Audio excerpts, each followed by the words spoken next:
Bonjour à tous. Bonjour à tous. Je ne sais pas si vous nous entendez bien, si le son et la vidéo est bonne. N'hésitez pas à nous le dire sur le chat.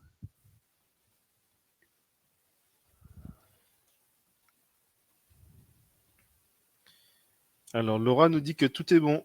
Ok, super. On Bonjour va... Laura, bonjour Bruno, Bonjour bonjour tout le à monde. tous.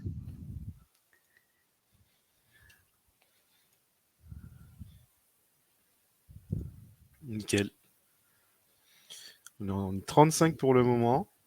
On va attendre un petit peu parce qu'il y avait pas mal d'inscrits. Il y avait 160 inscrits pour ce live. Du coup, on va attendre quelques minutes avant de commencer, histoire que tout le monde ait le temps de se connecter. Salut tout le monde. Salut Julie. Salut Lorraine.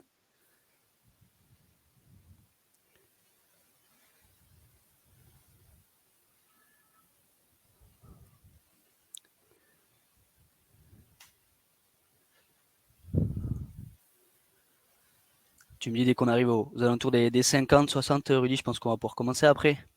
Ok.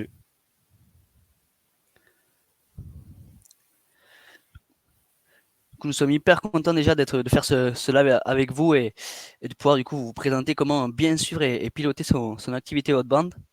N'hésitez surtout pas, bien entendu, hein, si vous avez des questions pendant le live, à les poser pendant notre présentation. Et à la fin, on se réserve bien sûr toujours un créneau horaire pour les questions-réponses et pouvoir vous aider plus précisément si vous avez d'autres questions.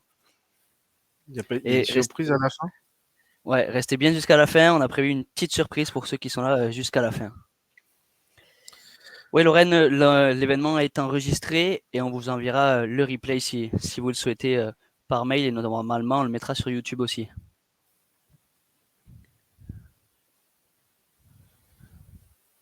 Il est à 40 là.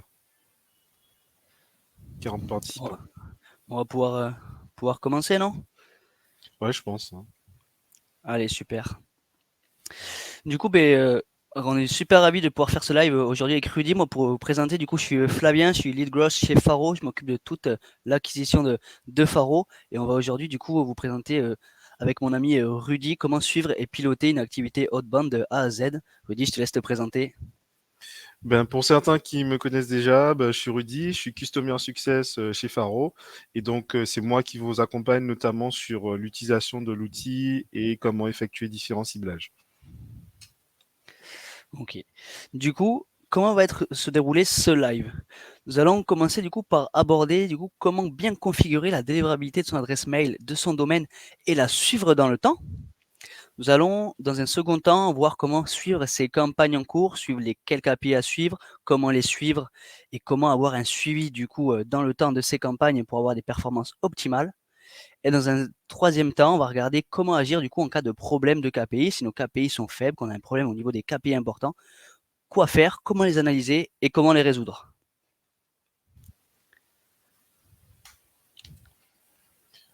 Alors, du coup, on va commencer avec moi. C'est à savoir que on va savoir, ben, avant toute chose, avant de lancer une campagne, avant de lancer toute campagne par mail, la première chose que vous devez savoir, c'est de savoir si votre DKIM, SPF et des marques sont bien configurés, à savoir configurer la délivrabilité de votre domaine. Donc, si ça ne vous dit rien, ben, aujourd'hui, je vais vous présenter ces critères-là parce que c'est très important. Quel que soit ce que vous faites sur les campagnes email, c'est la toute première chose à vérifier. Pourquoi? Parce qu'en fait, il s'agit pour vous de montrer patte blanche à votre provider email, à vos destinataires, sur ces critères qui doivent être configurés. Donc, par exemple, le SPF, il s'agit de montrer que vous êtes un expéditeur autorisé à envoyer des emails depuis le nom de domaine que vous utilisez. Le DKIM, il s'agit de montrer que le nom de domaine n'a pas été usurpé avant et pendant l'envoi. Et le DMARC, c'est d'assurer de votre identité les messageries fournisseurs d'accès à Internet lorsque le DKIM et le SPF ont échoué. Donc en fait, il faut montrer patte blanche en disant, eh ben, écoutez, moi, j'ai configuré le SPF, le DKIM et le DMARC. Je suis un utilisateur de confiance et donc je ne vais pas envoyer de spam. Donc c'est la toute première chose à faire. Donc là, si vous n'avez pas configuré ça, avant de toute campagne, c'est la première chose à faire. Donc nous, on va vous montrer un outil qui s'appelle le Google Admin Toolbox, qui va vous permettre Oui, Edouard, on va partager la presse par la suite. On va vous montrer le Google Admin Toolbox qui va vous permettre de savoir si votre SPF DKIM et des marques sont configurés. Et donc là, on va prendre un exemple. Donc, je laisse Flavien aller à la slide suivante. Donc là, on va prendre l'exemple. Donc là, ça se présente comme vous voyez sur tout en haut de l'écran où vous avez le nom de domaine example.com et vous pouvez lancer la vérification. Donc là, en l'occurrence, on a pris l'exemple de yocar.fr. Et donc, une fois que vous avez lancé la vérification, vous avez des résultats. Donc là, par exemple, pour Yocar, il n'y a rien qui est configuré puisque la vérification vous le dit. SPF doit autoriser les serveurs Google à envoyer des emails au nom du domaine. Donc, SPF n'est pas configuré. DKIM n'est pas configuré et des marques n'est pas configuré. Donc, c'est des choses un peu techniques qui font peur à pas mal de personnes. Mais si vous prenez le temps pour le faire, ben, vous avez des articles d'aide de la part de Google qui sont très bien écrits sur le sujet. Sinon, la plupart du temps, il faudra vous adresser soit à votre fournisseur de nom de domaine, soit à la personne en charge de la technique sur le site chez vous pour pouvoir configurer ça. Mais c'est vraiment, je vous le dis, c'est la toute première chose à faire parce qu'en fait, vous aurez beau faire, vous aurez beau avoir les meilleures données, faire le meilleur copywriting possible. Si vous n'avez pas configuré cela, vous allez atterrir dans les spams et donc altérer votre délivrabilité. Donc, est-ce qu'il y a des... Non, il n'y a pas encore de questions par rapport à ça, donc je te laisse poursuivre. Donc ensuite, la deuxième étape, après avoir bien configuré, alors si on n'a pas SPF OK, DKIM OK ou des marques OK, est-ce grave? Je pense que quand même, il faut quand même. Donc la question de Johan sur le chat, c'est si on a SPF OK, DKIM OK, mais pas des marques, est-ce que c'est grave? Je pense quand même qu'il faut quand même configurer des marques puisque en général, les uns sont liés aux autres. Donc, si c'est pas fait, je te conseille vraiment de le faire. Mais en général, les personnes qui le configurent les trois en même temps. J'ai jamais vu de configuration où il y a juste SPF ou DKIM seulement. Ensuite, la deuxième étape, après avoir configuré SPF, DKIM et des marques, il s'agit de chauffer les adresses. Donc, pourquoi chauffer des adresses? Il s'agit de faire progresser petit à petit votre volume quotidien d'envoi. C'est-à-dire que, en fait, quand vous allez créer une adresse mail, ce qu'il faut faire, c'est qu'il faut préparer l'adresse mail en la chauffant. C'est-à-dire que si par exemple vous avez une adresse mail qui a un certain historique, donc si vous avez déjà envoyé des mails donc sur une adresse mail personnelle ou une adresse mail professionnelle qui a déjà un historique, vous avez déjà envoyé des mails à des personnes sur une certain nombre de durées, une certaine durée, un certain délai. Vous n'avez pas besoin de les chauffer forcément, mais en fait, quand vous allez faire votre prospection par mail, vous allez créer des nouvelles adresses.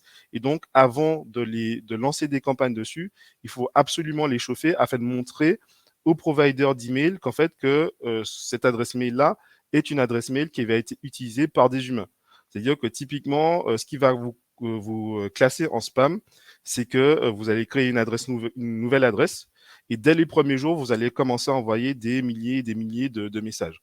Donc ça, c'est warning parce qu'en fait, tout de suite, on va vous classer en comportement robotique, c'est-à-dire en spam. Donc l'idée, c'est en faisant chauffer les adresses, c'est-à-dire que vous allez prendre une adresse email et pendant 2 à 3 semaines, ce que vous allez faire, c'est que vous allez envoyer graduellement, petit à petit, de plus en plus d'emails à des destinataires différents. Donc vous pouvez faire ce genre de manipulation, vous pouvez faire ce genre de process de façon manuelle, c'est possible, mais néanmoins c'est fastidieux. Et donc nous, ce qu'on fait de notre côté chez Faro, c'est qu'on utilise des types des outils différents pour pour chauffer les adresses mail. Donc vous avez Lemwarm, qui est une solution française et qui vient de Lemlist. Vous avez également MailRich, qui font ça très bien. Et vous avez une troisième solution qui s'appelle Mailwarm. Donc, c'est exactement le même objectif pour ces solutions-là. Il s'agit pour vous, en fait, de faire chauffer les adresses mail, de créer des interactions, puisque vous, en fait, ce qui va se passer avec ces solutions-là, c'est qu'on va vous mettre sur, par exemple, un pool commun de personnes qui veulent chauffer d'autres adresses mail. Et en fait, il y aura des messages qui seront envoyés comme si c'était des messages personnels, pas des messages marketing. Et en fait, ça va vous permettre en fait de chauffer l'adresse et de pouvoir ensuite utiliser cette adresse-là après 2 ou 3 semaines d'activité pour l'utiliser sur des campagnes mail de cold emailing. Donc voilà. Du coup, une fois que l'on a bien configuré son DKIM, son démarque et son SPF, et que l'on a bien chauffé ses adresses mail, nous allons pouvoir du coup suivre notre délivrabilité. Il va être super important du coup de suivre sa délivrabilité dans le temps et d'avoir une routine de suivi. Au niveau d'une routine de suivi, nous conseillons vraiment d'avoir une routine de suivi hebdomadaire. Toutes les semaines, nous allons réaliser du coup un check de délivrabilité. Ça va être vraiment super important pour être sûr du coup, que la santé de son adresse mail reste bonne tout le long de nos campagnes d'email, tout au long de l'année. Là-dessus, il y a 2 KPI qui vont être très importants du coup à surveiller. Le premier, ça va être le taux de délivrabilité et le deuxième, ça va être le taux de bounce. Le taux de délivrabilité, tout simplement, ça va être le nombre d'emails envoyés divisé par le nombre d'emails reçus. Et le taux de bounce, ça va être le nombre d'emails que l'on envoie qui vont se retrouver en bounce. Il faut savoir que 20 à 30% des performances de vos campagnes reposent sur la délivrabilité. Vous pouvez avoir le meilleur copywriting possible avec le meilleur produit possible. Si vous n'avez pas une bonne délivrabilité, vous n'avez pas bien configuré vos adresses mail, ben vous perdez énormément en performance. On peut avoir le meilleur email possible. Si la configuration n'est pas bonne, ça peut bouncer. C'est vraiment très important d'avoir un suivi comme ceci hyper régulier. Pour suivre du coup sa délivrabilité, il y a 3 outils que l'on va utiliser. Il y en a 2 qu'on peut utiliser aussi notamment pour chauffer sa adresse mail. Il y a l'Emworm qu'on va utiliser pour chauffer mais aussi pour suivre sa délivrabilité dans le temps. On va utiliser aussi MailReach pour suivre sa délivrabilité. Et il y a GlowCaps qui est du coup l'équivalent de MailReach.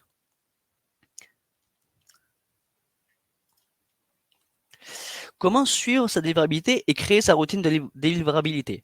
Alors, quand on va créer sa routine de délivrabilité, on va prendre 15 à 20 minutes, comme je l'ai dit, toutes les semaines pour regarder et pour vérifier la santé de ces emails. Pour cela, tout simplement, vous allez déjà commencer à regarder sur vos outils. Nous, chez Faro, on utilise Lemwarm et MailCheck. Sur Lemwarm, du coup, vous allez tout simplement, pour chaque adresse mail sur lequel vous avez activé Lemwarm, regarder la note Lemwarm. C'est très facile. Vous avez une note entre 0 à 100. Sur l'exemple là que l'on vous a donné, la note était de 99. Du coup, était très bonne. Vous n'avez pas besoin de vous inquiéter. Vous pouvez aussi regarder du coup le nombre d'emails envoyés, le nombre d'emails qui a été sauvé des spams. C'est toujours des données qui sont intéressantes à regarder. Et ensuite, une fois que vous avez checké du coup que la note l'Emworm et que la note est bonne, vous allez utiliser les mail reach et ce qu'on appelle notamment le spam checker. Un spam checker, c'est pour chaque adresse mail que vous utilisez dans vos campagnes d'outbound, vous allez du coup envoyer un email pour vérifier la santé du coup de vos campagnes. Vous allez tout simplement prendre un email de prospection comme vous avez l'habitude d'envoyer dans vos campagnes. Demandez du coup à MailReach, ils vont vous donner du coup des adresses mail dédiées. Vous allez envoyer ce mail en tapant un petit code spécifique.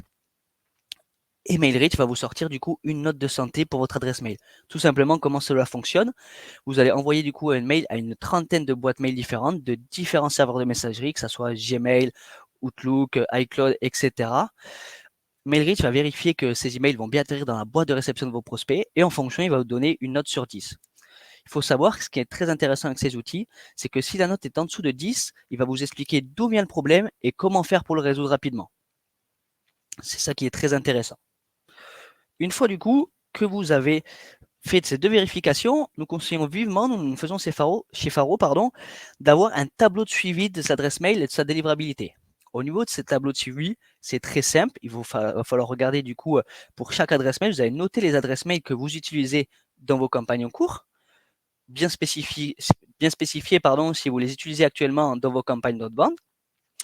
Marquez du coup si vous avez activé l'Emworm et activé MailReach et si oui, pour quelles adresses ils sont activés. De sortir du coup le score du coup MailReach à chaque check, noter la dernière date de check délivrabilité et marquer si la santé est OK ou pas. Ça, c'est super important du coup toutes les semaines de vérifier sa délivrabilité pour vérifier qu'on a un bon outil et qu'on a de bons adresses email pour envoyer nos campagnes. Une fois que vous avez fait ce check de délivrabilité, deuxième KPI à regarder, vous allez regarder du coup le taux de bounce. Le taux de bounce, là, je vous l'ai sorti là-dessus, c'est un dashboard que l'on a fait spécifiquement chez Faro. Vous pouvez le retrouver dans toutes vos solutions d'emailing.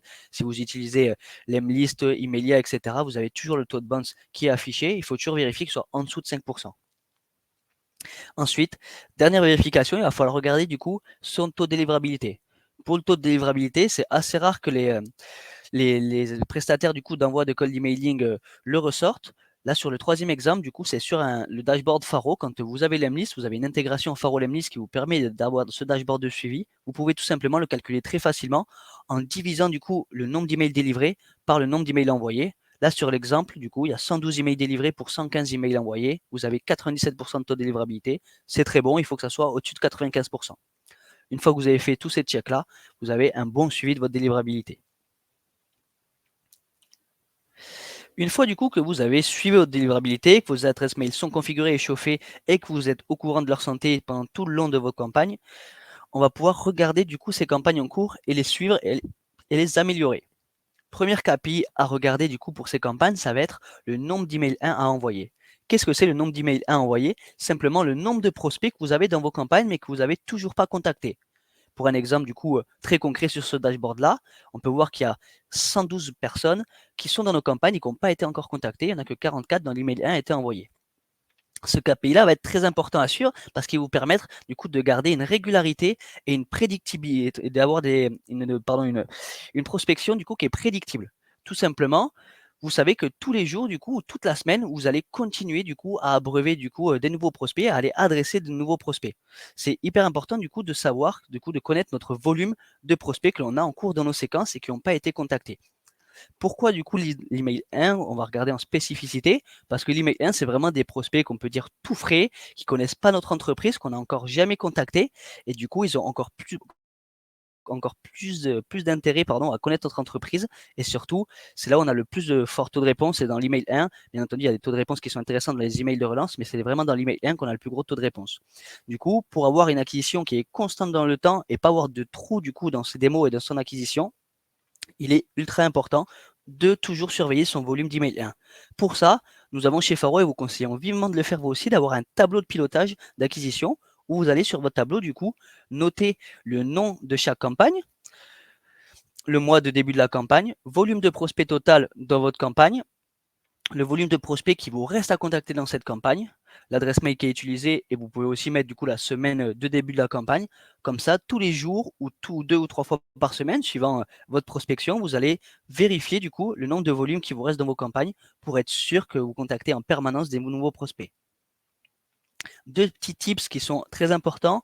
Il ne faut pas plus avoir plus de 3 campagnes par adresse email. Pour 2 raisons. Première raison, tout simplement, c'est que si vous mettez plus de 3 campagnes par adresse email, vous allez affecter fortement votre délivrabilité et la santé de vos adresses mail. C'est important du coup de ne pas saturer une adresse mail là-dessus. Deuxième raison, c'est que tout simplement, si on a 6 ou 7 campagnes par adresse mail, le suivi va être très compliqué. Ça va être beaucoup plus dur de suivre 7 campagnes en même temps. C'est important là-dessus de garder de l'espace. Et ça, c'est là qu'arrive le deuxième tips, de vraiment espacer vos campagnes dans le temps. Ça, c'est primordial. Imaginez, vous envoyez 20 campagnes dans le mois. Il ne faut jamais envoyer 10 campagnes le premier lundi, 10 campagnes 2 semaines après. Le problème en faisant ça, c'est que vous allez commencer à envoyer vos séquences. Vous allez avoir votre séquence avec 4 mails qui va s'envoyer. Vos relances vont s'envoyer en même temps. Et vous aurez des jours où vous enverrez beaucoup d'emails et d'autres jours où vous n'enverrez pas du tout d'emails. Ça, c'est pas bon ni pour la santé, ni pour votre prospection. Alors que si vous mettez 2 séquences le lundi, 2 séquences le mardi, 2 séquences le mardi d'après, etc., vous aurez toujours des emails entre les emails 1 et les relances qui s'envoient tous les jours. Et du coup, tous les jours, vous aurez de nouveaux prospects contactés. Et du coup, tous les jours, des nouveaux rendez-vous, des nouvelles démos si votre prospection est bonne. Ensuite, il y a deux autres KPI qui vont être très importants à suivre. Ça va être les KPI de résultats. Les KPI de résultats, vous les connaissez sûrement tous, c'est les KPI qui vont permettre de connaître, de savoir si notre campagne de prospection, si notre campagne outbound est bonne ou pas. Il y a 3 gros KPI de résultats qui sont à suivre absolument. Ça va être le taux d'ouverture, tout simplement. C'est le pourcentage du coup de prospects que l'on a contactés qui ont ouvert nos mails. Le taux de clic, c'est le pourcentage de prospects qui ont cliqué du coup sur les liens que l'on a mis dans nos campagnes, si jamais on a mis des liens dans nos campagnes. Et le taux de réponse, ça va être le pourcentage de prospects contactés qui ont répondu à nos mails. Pour une meilleure analyse, il est très important de différencier les différents types de réponses. Il y a 4 types de réponses qu'on peut avoir dans nos campagnes mail. Des réponses positives, quelqu'un qui est intéressé par vos services et qui veut en savoir plus. Des réponses négatives, du coup, inversement, quelqu'un qui n'est pas intéressé. Des mises en relation. Nous avons contacté quelqu'un, mais ce n'est pas le bon interlocuteur. Ce n'est pas lui qui gère, du coup, cette partie-là dans l'entreprise. Et du coup, soit il a mis quelqu'un en copie ou nous a renvoyé vers quelqu'un d'autre. et des personnes qui sont en congé où on reçoit des réponses automatiques. Pourquoi c'est très important de différencier ces 4 types de réponses? Un exemple tout simple qui va tous vous parler. Si j'envoie une campagne du 15 août, je vais avoir 50% de taux de réponse, ça sera uniquement des personnes en congé avec des réponses automatiques. Si j'analyse mes campagnes à l'année, je vais avoir mon taux de réponse qui va fortement augmenter, tout simplement parce que j'aurai des taux de réponse de personnes en congé. C'est très important du coup de les différencier pour pas avoir d'analyse macro qui soit biaisée après. Comment du coup suivre ces KPI-là? Il y a plusieurs possibilités pour suivre ces KPI de différentes façons, qu'on soit micro ou macro. De façon plus micro, du coup plus précise, c'est important du coup de suivre les KPI campagne par campagne. Sur le premier dashboard, c'est le dashboard du coup que l'on a automatiquement quand on intègre l'Emlist à Faro. On va pouvoir voir pour chaque campagne du coup le nom de la campagne, le nombre de prospects, le nombre d'emails envoyés et délivrés et notre taux de délivrabilité, le taux d'ouverture, le taux de clic et le taux de réponse pour chaque campagne et le nombre de désinscrits. Deuxième chose à vérifier, ça va être une vue un peu plus macro, notamment sur l'Emlist, c'est très facile à le faire, ou sur différents outils d'envoi, on va pouvoir regarder du coup nos performances à la semaine, sur 2-3 semaines ou au mois. Regarder ces performances au mois va permettre du coup d'avoir une vue un peu plus macro et de pouvoir observer du coup notre taux de réponse moyen, notre taux d'ouverture moyen, notre taux de clic moyen sur le mois ou sur les 2 semaines de prospection. Troisième tableau d'analyse qui va être un peu plus poussé, mais qui est très intéressant et pas trop compliqué à faire. Vous avez sur la plupart des solutions du coup, de cold emailing des API, et vous pouvez avec ces API du coup les connecter à des logiciels de database, en l'occurrence Metabase ou Looker Studio. Moi personnellement, j'utilise Looker Studio. Et là, vous allez pouvoir faire des dashboards un peu plus poussés. Vous avez du coup sur une période donnée le nombre d'emails envoyés, le taux de réponse, le taux d'ouverture, le nombre de démos qui a été généré par vos prospects, par vos campagnes, pardon, le nombre de comptes créés. Et vous allez surtout avoir des vues plus poussées, notamment le classement des meilleures campagnes en fonction du taux d'ouverture, en fonction du taux de réponse, quelles sont les 10 meilleures campagnes qui ont généré le plus de démos, etc. Ce qui vous permet très facilement du coup d'avoir une analyse, de pouvoir repérer vos meilleures campagnes et d'itérer dessus.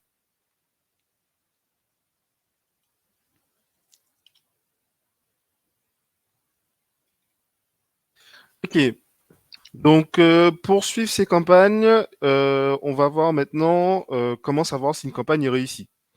Donc, tout simplement, en se fixant des objectifs précis. Donc, ça peut être l'objectif du nombre de rendez-vous pris, du nombre de visites sur le site, du nombre de réponses positives. Ça dépend vraiment de ce que vous estimez être un succès pour vous par rapport à une campagne. Nous, par exemple, chez Faro, ça va être le nombre de rendez-vous pris par rapport à une campagne. Si, par exemple, Flavien fait une campagne de 100 personnes et que sur ces 100 personnes, il y a 50 rendez-vous pris, pour nous, ça sera un facteur de succès. Néanmoins, quand on débute, on n'a pas forcément ces chiffres-là. Donc, on peut toujours avoir des KPI plutôt généralistes.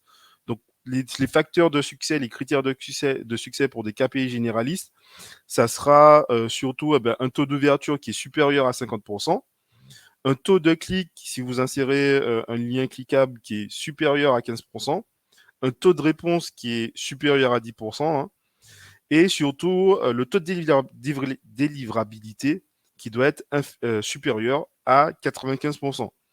Donc là, en fait, vous pouvez, si vous débutez, vous pouvez déjà vous fixer, par exemple, comme objectif. Mais mon premier objectif, c'est que la délivrabilité soit supérieure à 95%.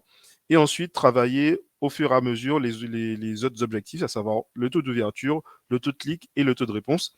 Et ensuite, pour arriver à la finalité, à savoir, une campagne, elle est réussie si j'ai tel ou tel nombre de rendez-vous et ainsi de suite. Comme ça vous permettra ensuite par la suite de rationaliser les différentes campagnes en vous disant, OK, moi j'ai réussi cette campagne-là parce que par exemple j'ai eu un taux d'ouverture qui est supérieur à 95%. Sur cette campagne-là, je n'ai pas pu avoir un taux d'ouverture qui était suffisant. Pourquoi? Et donc en fait, ça vous permettra en fait d'affiner ensuite soit vos ciblages, soit votre copywriting ou ainsi de suite. Donc, c'est ce qu'on va voir par la suite avec Flavien. Mais en fait, c'est hyper important de suivre, d'avoir ces données-là en visu, parce que comme ça, c'est à ce moment-là que vous pourrez ajuster votre stratégie. Donc, je laisse à Flavien la suite. Du coup, comment réagir quand on a des KPI qui ne sont pas à la hauteur de nos espérances? Ça arrive très régulièrement, du coup, quand on fait nos campagnes, on peut avoir des KPI qui ne sont pas ce que l'on espère. Premier cas possible, notre taux d'ouverture est trop bas. Il y a plusieurs possibilités pour le résoudre. première chose à faire, bien entendu, c'est de vérifier la délivrabilité de vos adresses mail. Si vous gardez cette routine de suivi toutes les semaines, hebdomadaire, normalement, vous ne devrez pas avoir ce souci de délivrabilité, mais ça peut quand même arriver, on ne sait jamais, même en gardant du coup une très très bonne hygiène sur votre adresse mail, un très très bon suivi, vous pouvez avoir un problème de délivrabilité. À ce moment-là, refaire des tests plus fréquents. Vous pouvez aussi, ça peut arriver que vous soyez considéré en spam malgré toutes les précautions, et à ce moment-là, vous pouvez du coup pendant 2-3 jours arrêter vos adresses mail et vous envoyer des mails entre du coup avec des adresses que vous connaissez pour les réchauffer, etc. Mais sans tout le temps vérifier sa délivrabilité, est-ce que le taux d'ouverture est directement lié à la délivrabilité. Deuxième cas qui est hyper fréquent pour le taux d'ouverture, c'est les objets. L'objet, bien entendu, a une incidence directe sur l'ouverture. Si on a un mauvais objet, le taux d'ouverture va directement en pâtir et va directement se ressentir. Là-dessus, il n'y a pas de secret, il faut A/B tester différents objets jusqu'à trouver du coup les objets avec lesquels on a la meilleure ouverture possible. Petit tip, petit conseil sur les objets, il n'y a pas besoin vraiment de se prendre la tête, rechercher des objets qui soient très compliqués. Il faut se mettre dans la tête de faire des objets le plus naturel possible. Regardez les emails, les objets que vous envoyez quand vous envoyez des emails perso ou des emails pro à vos collègues. C'est toujours des objets très simples, très basiques, qui vont droit au but. Dans vos campagnes d'email, c'est exactement la même chose. Si vous envoyez un email avec un objet qui est très sophistiqué ou trop direct, la personne va voir que c'est de la prospection, il ne va pas vouloir ouvrir ou ça ne va pas l'intéresser. Essayez d'être le plus basique possible, le plus simple possible. Troisième conseil, du coup, si vous avez des problèmes sur votre taux d'ouverture, travaillez votre segmentation. Ça m'est encore arrivé récemment, moi, dans mes campagnes d'email. Bien entendu, j'ai testé une nouvelle segmentation, je me suis trompé, le taux d'ouverture était vraiment mauvais. Pour ça, du coup, si vous voulez augmenter votre taux d'ouverture, travaillez vos segmentations, travaillez vraiment et faites des campagnes sur des segmentations que vous connaissez, sur des cibles que vous connaissez, des cibles où vous apportez le plus de valeur. Automatiquement, vous aurez plus d'ouverture. Vous pouvez de temps en temps tester des campagnes sur des cibles que vous ne connaissez pas, essayer d'aller chercher d'autres marchés, d'autres cibles, mais concentrez-vous au maximum du coup sur des cibles que vous connaissez si vous voulez avoir une performance qui soit globale et une performance qui soit linéaire tout au long de l'année. Deuxième KPI, du coup, le taux de réponse. Bien entendu, c'est très fréquent quand on réalise des campagnes que notre taux de réponse soit bas ou soit pas au moins à la hauteur de nos espérances. Là-dessus, il y a plusieurs choses à mettre en place pour optimiser son taux de réponse. Première chose à mettre en place, c'est réduire au maximum du coup la longueur de l'email. Plus les emails sont longs, plus on a moins de chances d'avoir un taux de réponse élevé. On a tous déjà vécu l'expérience, quand on reçoit un email qui est très long, on ne le lit jamais jusqu'à la fin et on ne répond pas, à part si c'est pour dire stop ou pour dire ça ne m'intéresse pas. Sur maintenant, les personnes, les prospects sont sursollicités en cold emailing. Il faut vraiment aller droit au but, avoir vraiment une vraie méthodologie, réduire toutes les expressions inutiles, tous les mots inutiles, vraiment avoir du coup le moins de caractères possible, avoir un bon call to action et avoir un mail qui soit précis et concis. C'est la meilleure chose si vous voulez vraiment augmenter votre taux de réponse. Deuxième chose, augmenter la qualité de votre email. Le copywriting, c'est quand même hyper important dans le cold emailing. C'est ce qui va vous faire avoir des bons taux de réponse. Si vous avez un mauvais taux de réponse, c'est fort probable que votre copywriting n'est pas bon. Là-dessus, il y a plein de choses à mettre en place. La première chose, c'est simplement de travailler, de s'entraîner, d'en réaliser et voir du coup ce qui marche et ce qui ne marche pas. Et tout simplement aussi, du coup, au niveau de respecter quelques méthodologies qui marchent, qui fonctionnent toujours. La méthodologie AIDA, du coup, a toujours fonctionné. Du coup, d'essayer de voir, du coup, d'identifier, du coup, un problème chez votre prospect, montrer que vous pouvez le résoudre, mais sans aller trop loin, proposer, du coup, d'échanger avec lui. Quelque chose de très simple, mais qui marche. Troisième point pour augmenter ses taux de réponse, c'est tout simplement d'améliorer sa segmentation. Une mauvaise segmentation, on ne s'adresse pas à la bonne cible, on a un mauvais taux de réponse. Là-dessus, il faut vraiment cibler, aller chercher des signaux d'affaires, contacter du coup le bon prospect au bon moment. Vraiment, si on contacte un prospect parce qu'on a repéré un signal d'affaires et qu'on sait qu'on va pouvoir lui apporter quelque chose, votre réponse va automatiquement augmenter parce que vous savez que vous pouvez lui apporter une solution qui va l'aider. C'est vraiment hyper important de segmenter, de faire des plus petites campagnes, mais avec des prospects vraiment ciblés et segmentés. C'est là-dessus que vous aurez les plus grosses réponses. Troisième possibilité, vous avez un mauvais taux de clic. Alors le taux de clic, il peut être présent que si vous partagez des liens ou alors si vous avez votre site internet, notamment dans votre signature d'email. Pour mettre en valeur le taux de clic et l'augmenter, il y a plusieurs choses à mettre en place. Comme pour le taux d'ouverture ou le taux de réponse, il faut réduire la longueur de l'email. Si vous avez du coup vous partagez un article ou une vidéo, mais qu'il est noyé parce que vous avez un texte qui est super long, bien entendu, vous n'allez pas le mettre en valeur et le taux de clic va automatiquement chuter. Réduire la taille de l'email, mettre le clic, la chose du coup là on veut attirer notre prospect bien en valeur et votre taux de clic va automatiquement augmenter. Deuxième chose qui arrive très fréquemment du coup dans les emails de prospection, vous avez plusieurs call to action. Vous avez une question au prospect, vous lui partagez un article et en plus, vous partagez un lien de Calendly. Voilà, le prospect est perdu, il va cliquer nulle part, il ne va pas répondre. C'est hyper important, surtout quand on va partager du coup quelque chose du coup au prospect ou quand on veut aller le faire aller sur notre site internet, d'avoir qu'un seul call to action. Soit on le partage du coup, on veut aller faire amener notre prospect sur notre site internet, soit on veut une réponse, pas les deux. C'est hyper important, un seul call to action, une campagne, un message, ça a un objectif, pas deux.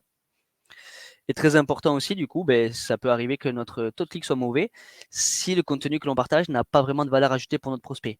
Si l'article n'est pas, en l'occurrence, ne correspond pas à la cible de notre campagne, si on n'a pas assez travaillé du coup la valeur que l'on va apporter à notre prospect, bien entendu, le taux de clic va chuter. C'est très important, du coup, quand on veut du clic aussi, d'essayer d'apporter un maximum de valeur à nos prospects. Voilà, du coup, nous avons fini cette petite présentation. On va du coup répondre aux questions si vous en avez. Et puis à la fin, on aura un petit cadeau du coup avec une petite template qu'on va voir juste après, qu'on va vous partager pour suivre hyper facilement vos campagnes et vos KPI. J'ai déjà répondu à certaines questions sur le chat. Peut-être Yes. que vous en avez d'autres. Donc, notamment Frédéric qui demandait comment effectuer l'intégration Lemlist Faro. Eh bien, vous pouvez l'intégrer directement au menu, au niveau du menu intégration sur la plateforme. Et donc, ce que ça vous demande, c'est surtout la clé d'API Lemlist. On a également un article qui explique comment le faire pas à pas. Et surtout, l'avantage de faire ça, c'est surtout que en fait, vous allez cibler, vous allez faire vos listes, créer vos listes sur Faro pour ensuite les envoyer directement sur Lemlist. Et derrière, vous avez la possibilité ensuite de cibler de nouvelles cibles tout en écartant les personnes qui sont déjà présentes dans votre Lemlist et également d'avoir accès au tableau de bord que l'on a sur Faro et qui suit vos campagnes sur Lemlist. Okay. Alors, on a plusieurs questions. Edouard, tu nous demandes quel format d'email suggérez-vous, pardon, c'est-à-dire format d'email. Si tu peux être un tout petit peu plus précis dans ta question. Maxime qui demande qu'appelles-tu un signal d'affaires, Alexis? Bon, je suis connecté au nom d'Alexis, mais moi c'est Flavien, mais je t'en veux pas du tout, Maxime. Un signal d'affaires, du coup, il va y avoir plein de signaux d'affaires possibles. Signaux d'affaires, ça va être un recrutement en cours chez l'entreprise, ça va être une technologie qu'ils utilisent. L'entreprise va utiliser Calendly ou un CRM en particulier. Ça peut être un signal d'affaires. Vous voyez l'entreprise qui vient de déménager, recruter un nouveau collaborateur, une levée de fonds récente. Il y a plein de signaux d'affaires. Comment les identifier? Il y a plusieurs choses pour les identifier. Du coup, il faut suivre ces comptes, bon, notamment Faro, du coup, qui permet très facilement du coup d'identifier des signaux d'affaires. Vous allez pouvoir regarder du coup en quelques clics quelle technologie utilise quelle entreprise, est-ce qu'elle recrute, quel recrutement elle fait, etc. Et c'est toujours très pertinent de contacter une entreprise après avoir vu un signal d'affaires.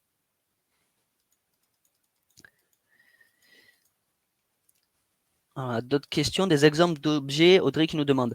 Des exemples d'objets, il y en a plein, des objets qui marchent bien, ça va être simple question sur et avec la personnalisation, le nom d'entreprise. Ça va dépendre de votre industrie, mais vraiment pour les objets, ne vous prenez pas la tête, essayez de faire des choses les plus simples possibles, les plus naturelles possibles. Petite question, simple question qui marche. C'est des objets qui sont connus mais qui marchent tout le temps parce que ça attire du coup. L'important en fait dans un objet, il faut se mettre à la place du prospect, c'est que ça attire notre intérêt sans en dire trop, tout simplement.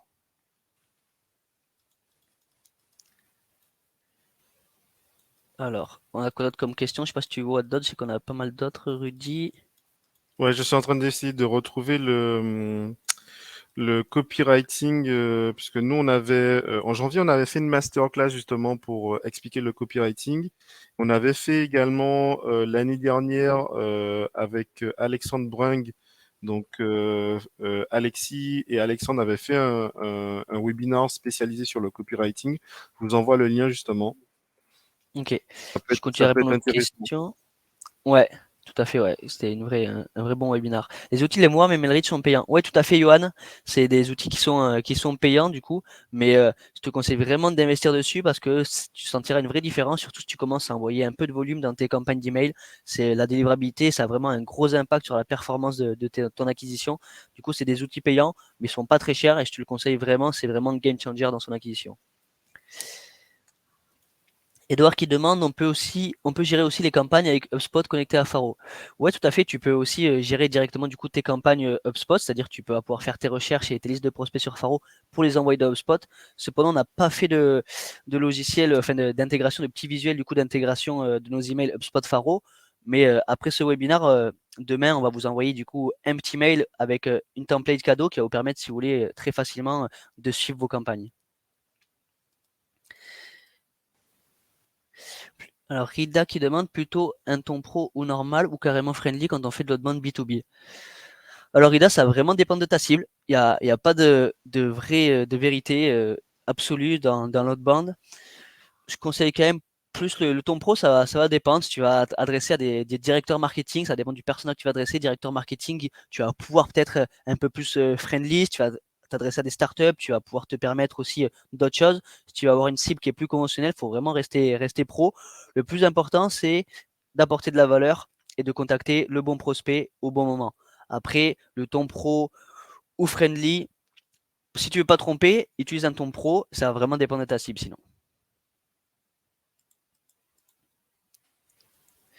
Style d'email, ajout d'illustration ou bien sobre, Edouard qui nous demande.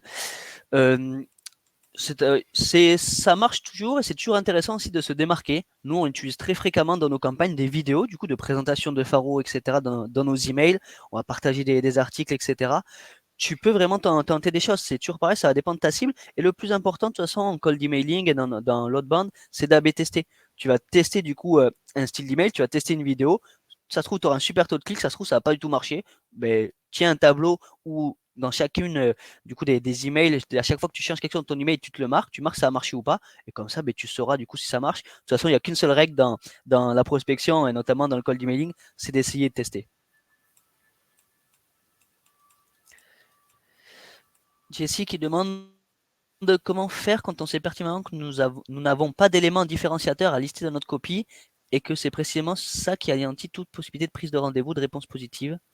À noter que je suis sur une industrie où il y a une concurrence massive avec un momentum important, bref, des difficultés à avoir des touches alors que mon open rate est à 55% et les segments quali. Alors, c'est une bonne question, Jessie. Si tu nous donnes peut-être le nom de ton industrie exactement, peut-être ça serait un peu plus facile de répondre à la question. C'est plus vraiment des questions stratégiques. Donc aujourd'hui, ben, l'objet du webinaire, c'était plus les KPI à suivre pour vraiment suivre l'activité. Si tu veux, enfin ces questions-là, je pense que c'est plus un webinaire avec Flavien et Alexis en termes de stratégie qui serait plus pertinent. Je sais pas si on va pouvoir forcément t'aider comme ça. Alors, Amine qui dit que pensez-vous de Yam? Je ne connais pas personnellement Yam, je sais pas si tu connais Rudy. Ça me dit quelque chose, mais j'ai pas plus de précision par rapport à ça. Les mailings ont un intérêt dans le cadre de grands comptes, vente longue. Oui, tout à fait, Geoffrey, dans le cadre d'une stratégie IBM qu'on peut appeler au grand compte, le mailing a énormément d'intérêt. On va pouvoir avoir du point de touche du coup en mailing, c'est-à-dire vraiment prendre le temps de personnaliser ses approches, tester le mailing, tester LinkedIn aussi qui marche très très bien. Sur les grands comptes. Même il y a des entreprises comme Manuscrit qui permettent du coup l'envoi de lettres personnalisées sur des grands comptes comme ça. C'est très différenciant et ça marche aussi très bien. Des entreprises comme Jeudi Merci aussi, on va avoir des cadeaux personnalisés. Il faut vraiment tester, surtout quand c'est du grand compte. Mais le mailing marche toujours, même sur du grand compte. Notamment, d'ailleurs, je rebondis sur Manuscrit, qui est une entreprise qui permet d'envoyer des lettres du coup de façon automatique. On va organiser un live du coup en mai avec eux sur comment faire une campagne du coup qui combine lettres et cold email de façon automatisée. Du coup, n'hésitez pas, on va bientôt en parler, à vous inscrire sur ce live qui devrait être aussi très intéressant. Alors, il y a pas mal d'autres questions. Je sais pas si tu en vois là, Rudy. Oui, il y a une question. Y a-t-il une quantité max d'emails à contacter par campagne issue d'une même segmentation? Il y a pas une quantité max, mais en fait, l'idée, c'est toujours un peu, comme je dis, c'est le jeu du chat et de la souris. C'est-à-dire que euh, vaut mieux, comme Flavien vous l'a montré, espacer ses campagnes, prendre du temps vraiment pour augmenter sa délivrabilité. Mais en fait, vous aurez autant d'emails que vous aurez d'adresses email qui sont chauffées en fait. C'est-à-dire que l'idée, c'est toujours d'atterrir déjà dans la bonne adresse, enfin dans le bon endroit. Mais si par exemple, vous avez par exemple 1000 prospects et que vous voulez vous dire, eh ben non, moi je vais les contacter en moins de 10 jours, eh ben, il faudra créer autant d'adresses email et les chauffer auparavant pour les contacter. Est-ce que c'est opportun? Je sais pas, mais en fait, vaut mieux vraiment segmenter en se disant, eh ben, je vais d'abord contacter les 100 premiers pour voir comment ça fonctionne, itérer sur la chose et me dire, ok, je vois ce qui fonctionne, je vois ce qui fonctionne pas, contacter les 100 suivants et ainsi de suite, plutôt que de se dire, ben moi, je vais tout faire d'un coup au maximum. Donc, il y a pas une quantité max d'emails, mais c'est mieux d'espacer la chose sur le temps, en fait. C'est-à-dire que si on a 500 emails 500 prospects qui sont issus de la même segmentation, vaut mieux se dire, ben moi, je vais prendre le temps de les contacter sur un mois plutôt que de les contacter en une semaine, quoi. Ouais, tout à fait. Il y a Jesse, du coup, pour répondre à ta question sur les CFA, le mieux à ce moment-là, c'est n'hésite pas à nous contacter sur une ligne, qu'on en reparle. On va pas embêter tout le monde avec un cas spécifique. On préfère parler plutôt de cas un peu généralistes, mais avec grand plaisir pour échanger avec toi et pour t'aider à trouver les bonnes stratégies dans ton cadre spécifique. Ouais, c'est mieux de parler en démo sur ce type de cas-là spécifique parce qu'en fait, pour nous, les signaux d'affaires, ce qu'on va utiliser sur Faro, c'est principalement est-ce que c'est le bon moment de contacter l'entreprise à travers un recrutement, à travers peut-être une levée de fonds ou bien à travers un outil spécifique qu'ils ont utilisé. Mais en fait, il y a toujours des ouvertures possibles pour contacter les personnes spécifiquement à un moment donné. Clairement. Sam qui demande, y a-t-il un intérêt à utiliser Lemlist ou Lemwarm ou peu importe et on peut utiliser HubSpot? Alors très bonne question Sam. Il y a deux écoles. Personnellement, je préfère vraiment utiliser une solution qui est spécifique et qui est spécialisée dans le cold emailing. Lemlist, c'est vraiment leur spécialité. C'est par rapport à HubSpot qui est plus un logiciel à la base de marketing automation qui va être très fort pour envoyer des newsletters. Il fait aussi très bien le travail pour des campagnes de cold emailing. Cependant, un Lemlist va être beaucoup plus avancé, va vous permettre d'avoir une meilleure délivrabilité, une meilleure ouverture et surtout de faire des campagnes plus personnalisées. Moi, je conseille vraiment vivement d'utiliser du coup des logiciels spécialisés dans le cold emailing. Il peut y avoir Lemlist, on a Emalia aussi qui est un très bon rapport qualité-prix, qui est un bon logiciel pour pas très cher. Mais je conseille quand même d'utiliser un logiciel de cold emailing, même si HubSpot peut très bien faire le travail. Hein.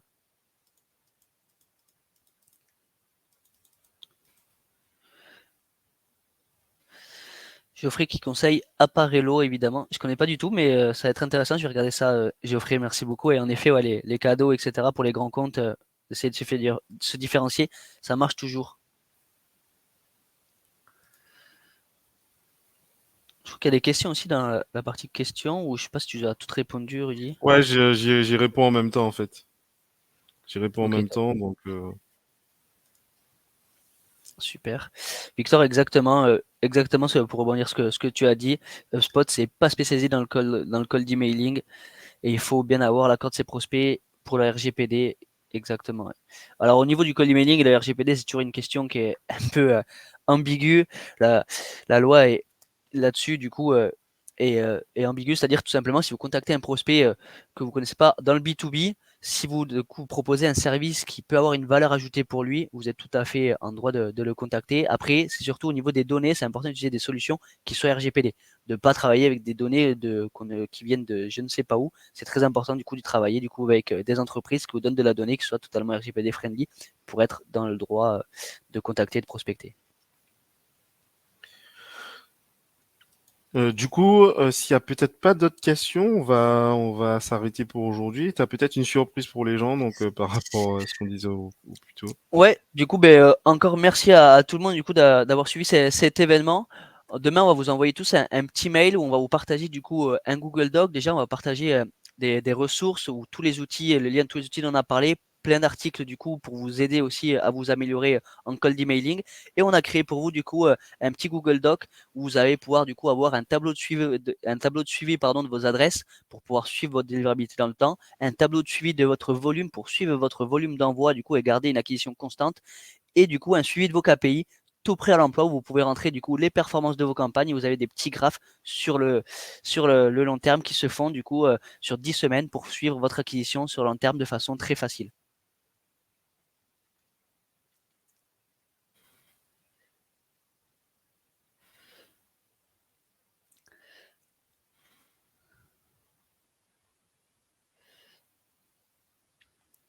Et merci du coup encore à tout le monde du coup pour ce live. N'hésitez pas du coup, on va bientôt en parler aussi. Nous aurons du coup un nouveau live le mois prochain du coup avec Manuscrit et maintenant tous les mois nous allons faire différents lives, différents webinars pour vous aider vraiment à être le plus performant possible dans vos campagnes de prospection en essayant à chaque fois d'apporter le plus de valeur possible. N'hésitez pas à nous suivre, à nous suivre aussi sur LinkedIn et à nous demander du coup si vous avez des idées de live, c'est avec grand plaisir, ou des idées d'invités. On va faire pas mal de live avec des invités aussi. Et si vous voulez aussi en savoir plus du coup sur Faro, qui est un très bel outil pour vous aider à prospecter, n'hésitez pas à nous envoyer un petit message ou à demander une démo, ce sera avec grand plaisir. Ben, merci à tous. Ouais, comme Flavien vous a dit, n'hésitez pas. C'était notre premier live, notre premier webinar ensemble. Donc on espère qu'on en aura d'autres. Et si vous avez des sujets sur lesquels vous voudriez que vous voudriez qu'on traite, n'hésitez pas à nous faire part de vos idées. Merci à tous. Merci à tous, au revoir.